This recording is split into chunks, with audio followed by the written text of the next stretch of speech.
जिस तरीके से वो आदमी हंसा था, अगर आप उस वीडियो को चला के देखेंगे आपको दिलों में कई सालों तक वो हंसी रहेगी उसकी। अल्लाह की तरफ से कि जैसे बैटलफील्ड में कोई हमारा लॉस हुआ हो या कोई लड़ाई चल रही हो आमने सामने की जिसमें ये लॉस हुआ हो। This was completely pathetic and unwarranted, but again Pakistani से आप क्या ही एक्सपेक्ट करोगे। दोस्तों, स्वागत है एक बार फिर से आपका हमारे चैनल द ऑडिबल साइलेंस में। दुबई एयर शो जिस पर दुनिया भर की कई कंट्रीज पार्टिसिपेट कर रही हैं और अपने अपने एयरफोर्स के वो एरोबेटिक के स्किल्स वहाँ पर शोकेस कर रहे हैं, अपने अपने प्लेन्स को शोकेस कर रहे हैं। कंप्लीट एयर डोमिनेंस का फ्लैक्स है दुबई में। इसमें एक बड़ा अनफॉर्चुनेट इंसिडेंट हुआ जिसमें इंडियन एयरफोर्स का एक LCA लाइट कॉम्बैट एयरक्राफ्ट तेजस क्रैश हुआ, जिसमें हमारे एक होनहार विंग कमांडर जो हिमाचल के कांगड़ा डिस्ट्रिक्ट के रहने वाले थे, नमन श्याल, वो वीरगति को प्राप्त हुए। बहुत अनफॉर्चुनेट इंसिडेंट है और बहुत ट्रैजिक लॉस है इंडिया के लिए।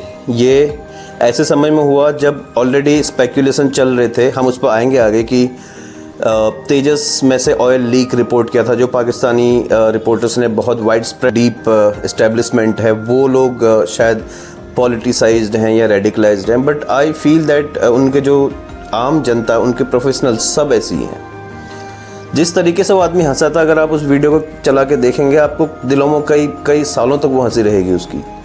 हमारा एक भाई गया, हमारा एक भाई शहीद हुआ, वीरगति को प्राप्त हुआ वहाँ पर, और आप इस तरीके से हंस रहे हो कि जैसे बैटलफील्ड में कोई हमारा लॉस हुआ हो या कोई लड़ाई चल रही हो आमने सामने की जिसमें ये लॉस हुआ हो। This was completely pathetic and unwarranted, but again Pakistani से आप क्या ही एक्सपेक्ट करोगे। क्या इंसानियत उससे एक्सपेक्ट करोगे, क्या उससे प्रोफेशनलिज्म एक्सपेक्ट करोगे। वो एक किसी चैनल का रिपोर्टर है, उसकी रिस्पॉन्सिबिलिटी, मीडिया हाउस की रिस्पॉन्सिबिलिटी, उसके ब्रांड का जो इमेज का स्टेक है उसके पास, उसको कुछ समझ में नहीं आता। शायद उनके यहाँ ब्रांड का जो ब्रांड स्टेक पर हो ही नहीं सकता इस पर, क्योंकि एनीथिंग अबाउट इंडिया अगर कुछ गलत हो रहा है तो हंसेंगे, तो उनके यहाँ PR वैसे ही बढ़ेगा, क्योंकि सब वही चाहते हैं। बट हमारे लिए अनफॉर्चुनेट था बहुत ही, और इस एयर शो को शायद हम कई साल तक याद रखेंगे कि इसमें एसेट्स का नुकसान डजंट मैटर। प्लेन गया वो कई 100 करोड़ का प्लेन हो सकता है। हमारा रेपुटेशन है, हमारी जो इंडस्ट्री है, जो स्टैम एयरक्राफ्ट मैन्युफैक्चरिंग की इंडस्ट्री है, और हमारा ये मेडन एक प्लेन है जो इंडिजिनस प्लेन है। दुनिया भर में हम इसको प्रोजेक्ट कर रहे हैं। LCA तेजस का MK2 आने वाला है, वो उसके टेस्ट और ट्रायल चल रहे हैं। हम बेचने पे भी सोच रहे होंगे। ठीक है, आपके रेपुटेशन स्टेक पर है, बट दुख उससे ज़्यादा इंडियन एयरफोर्स को सबसे ज़्यादा दुख होगा तो इस बात पर होगा कि हमारा एक पायलट, हमारा एक भाई, वो वीरगति को प्राप्त हुआ वहाँ पर जहाँ पर बैटल भी नहीं था, ना कोई बैटल फील्ड था, ना कोई वो उसकी मिशन स्पेसिफिक सॉर्टी थी। वो तो एक एयर शो का मनोवर था, उसको उछाला और लोगों के सामने लेके आए। बहुत सारे मीडिया चैनल्स पर वो लोग इस बात को डिस्कस कर रहे थे, इस पर हम बात करेंगे। बट सबसे पहले और फर्स्ट एंड फॉरमोस्ट थिंग जो है वो ये है कि हमारे एक बहुत होनहार पायलट, एक होनहार विंग कमांडर जो हैं वो वीरगति को प्राप्त हुए। सो इंडियन एयरफोर्स के लिए अगर कुछ लॉस है इसमें, तो लॉसेज कई हैं, क्योंकि लॉसेज होते हैं, भले ही हम उनको कितना ही इग्नोर करने का ट्राई करें, बट लॉसेज बहुत सारे टाइप होता है। आपके रेपुटेशन का लॉस है, आपके एसेट का लॉस है, बट जो सबसे बड़ा लॉस होता है वो होता है आपके ट्रेंड पायलट का। एक होनहार सिपाही, एक होनहार पायलट आपका वो वीरगति को प्राप्त हुआ, जबकि वो बैटलफील्ड में भी नहीं है।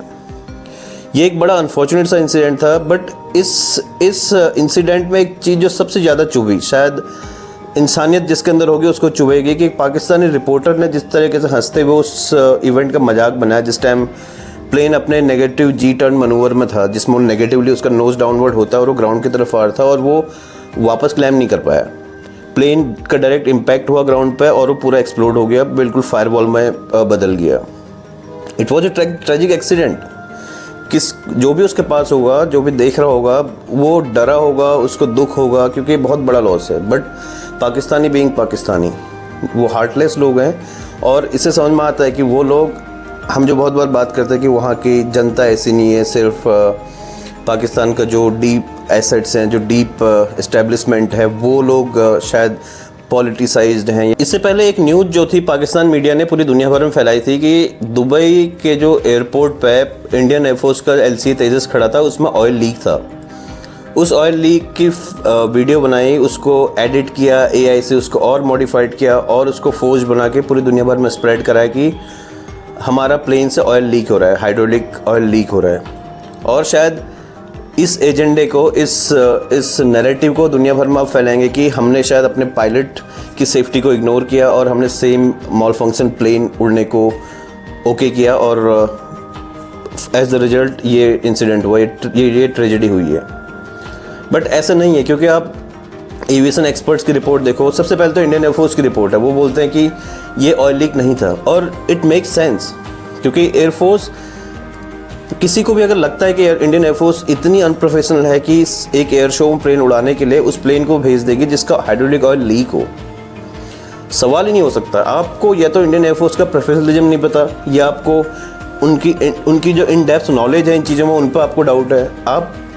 अगर आप ये सोचते हैं कि एयरफोर्स ने उसको अलाउ किया था ऐसे प्लेन को उड़ाने के लिए जिसमें लीक था, तो आप गलत हैं। और ये नैरेटिव दुनिया भर में फैलाया जाएगा, क्योंकि जो ISPR है वो फैलाएगा इसको कि क्योंकि वो ऑलरेडी 60 एंड ऑल, वो इंडियन प्लेन्स को वैसे ही मॉक करने का ट्राई कर रहे हैं। वो 60 जो उन्होंने एक हाइपोथेटिकल कहानी बना रखी अपने दिमाग में, वो इसको भी ऐसी दुनिया भर में प्रोजेक्ट करेंगे। एविएशन एक्सपर्ट और इंडियन एयरफोर्स की रिपोर्ट है कि जो लीक था, जो वीडियो सरफेस हुआ था, उस वीडियो में वो कंडेंस्ड वाटर था जो उसके एनवायरनमेंट कंट्रोल सिस्टम में एक्यूमुलेट होता है, और उसका एक on board oxygen generating unit होता है जो ऑक्सीजन जनरेट करता है कॉकपिट के लिए। सो जो दुबई का ह्यूमिड एटमॉस्फेयर था उसमें वाटर एक्यूमुलेशन ज़्यादा हो जाता है, कंडेंसेशन ज़्यादा होगा तो वाटर एक्यूमुलेशन हो रहा था और वो उसको ड्रेन आउट कर रहे थे। It was a normal routine process, इसमें कहीं भी कुछ मॉल फंक्शन नहीं था, कहीं कुछ ऐसा प्रॉब्लमेटिक नहीं था कि हमें लगे कि नहीं कुछ हुआ था, ये छुपाया जा रहा है। दुनिया भर के एविएशन एक्सपर्ट इस बात पर अपना कमेंट दे चुके हैं। और फर्स्ट थिंग फर्स्ट, आप इंडियन एयरफोर्स पर डाउट ही नहीं कर सकते, और at no condition, no cost Indian air force अपने पायलट को ऑन बोर्ड करेगी ऐसे प्लेन में जिसमें हाइड्रोलिक ऑयल लीक हो, सवाल ही नहीं हो सकता।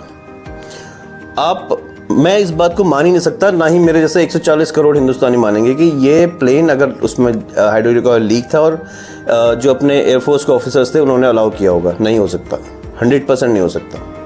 विंग कमांडर नमन सयाल जो विंग कमांडर थे इंडियन एयरफोर्स में, तो विंग कमांडर बनने के लिए अगर जिनको पता है एयरफोर्स के हायरार्की के बारे में, विंग कमांडर कोई एक नया लड़का नहीं बन जाता। विंग कमांडर बनने के लिए बहुत सालों का एक्सपीरियंस लगता है, बहुत आपकी एविएशन की एक्सपर्टीज होनी चाहिए, कितने आपने ट्रेनिंग आवर्स का एक सेट क्राइटेरिया, उसके बाद आपके प्रमोट होकर आप विंग कमांडर बनते हो। He was a very experience pilot और plane was completely fine. It was an accident, ये हो गया और हमें बड़ा दुख है कि हमारा भाई चले गया इसमें। इस बात को हम भले ही कुछ भी बोल रहे हैं, बट वो दुख को हम न कम कर सकते हैं न उस दुख को मिटा सकते हैं। हमारा एक भाई था जो इस एक्सीडेंट में वीर गति को प्राप्त हुआ। दुनिया कहानी बनाएगी। मैं देख रहा था पाकिस्तानी हैंडल जितने भी होते हैं ट्विटर पे, फेसबुक पे या अदर सोशल मीडिया प्लेटफॉर्म्स पे, वो लोग मजाक बना रहे, वो हंस रहे हैं, they are mocking someone's death. Pakistanis being Pakistani, उनका एक्सपीरियंस जो था इस इंडस्ट्री का, उसी के बेसिस पे उनको विंग कमांडर बनाया था। वो कांगड़ा हिमाचल के रहने वाले थे। He was very decorated officer of the Indian air force. Accident जो हुआ जिसमें तेजस, LCA तेजस, एक नेगेटिव जी फोर्स का एक मनूवर होता है जिसमें वो प्लेन अपने नोज डाउनवर्ड करके एक मनूवर करता है जिसमें वो ग्राउंड पर आके वापस से क्लाइम करता है। जिस टाइम में आप जब जी फोर्स बढ़ाते हैं शायद आपकी बॉडी का वेट बढ़ता है, आपका ब्लड प्रेशर डाउनवर्ड आता है, बट जैसे आप नेगेटिव जी का टर्न मारते हैं तो आपका वेटलेसनेस फील होता है, आपको एक तरीके से एंटी ग्रेविटी फील होता है। सो ये एक सॉर्टी एक मनूवर होता है जिसमें आप ग्राउंड तक आते हो कम्प्लीटली नोज डाउन, उसके बाद वापस से क्लाइम करते हो। ये मनूवर शो कर रहे थे। इससे पहले एक US एयरफोर्स का F-35 भी क्रैश हुआ था।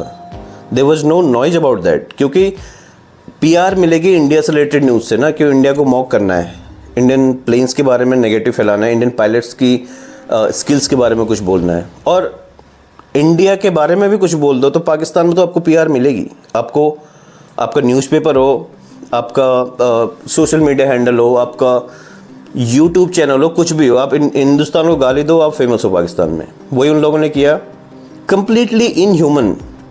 आप उस पायलट की डेथ के बाद उस रिपोर्टर को आप हंसते हुए सुनना उस वीडियो में। मैं इस वीडियो के कमेंट सेक्शन में उसका एक लिंक लगाऊंगा, आप इस वीडियो को देखना कि वो बंदा कैसे हंस रहा था उसमें। दोस्तों आज एक नई न्यूज आई है जिसमें पाकिस्तान के फैसलाबाद में एक फैक्ट्री में बॉयलर ब्लास्ट हुआ।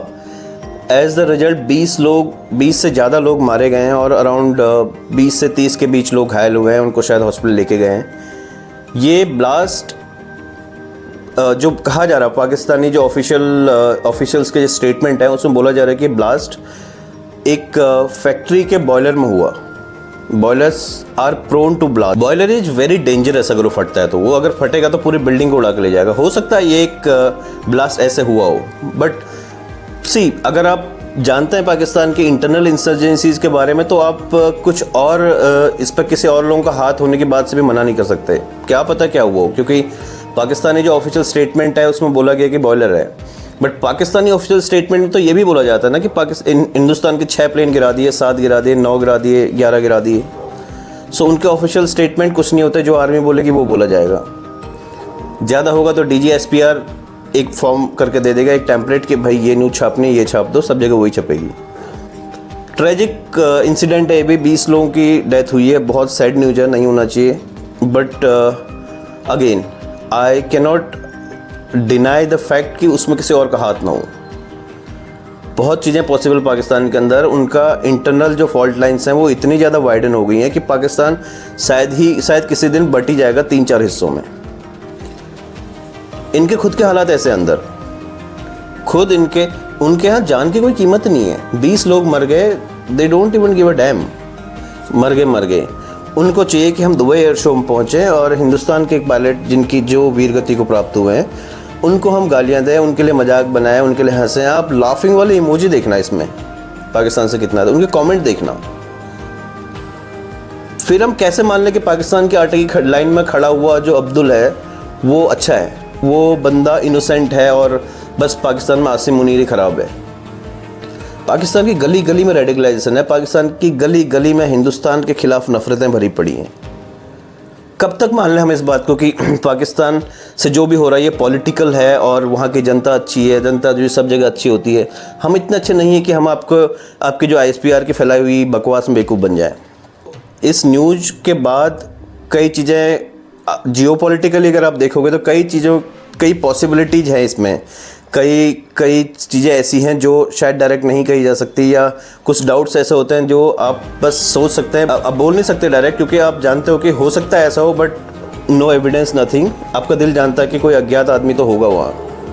इंटरनल फॉल्ट लाइन्स इतनी है, सप्रेशन ऑपरेशन इतना कर रखा उन्होंने पाकिस्तान में, बलोच, सिंधी, फाटा वाले सेक्शन में सब जगह, खैबर पख्तूनख्वा। दोस्तों दुबई एयर शो में जो कुछ हुआ वो सब रिपेयरेबल है, एक्सेप्ट कि हमारे एक पायलट विंग कमांडर नमन सयाल जो है वो वीरगति को प्राप्त हुए।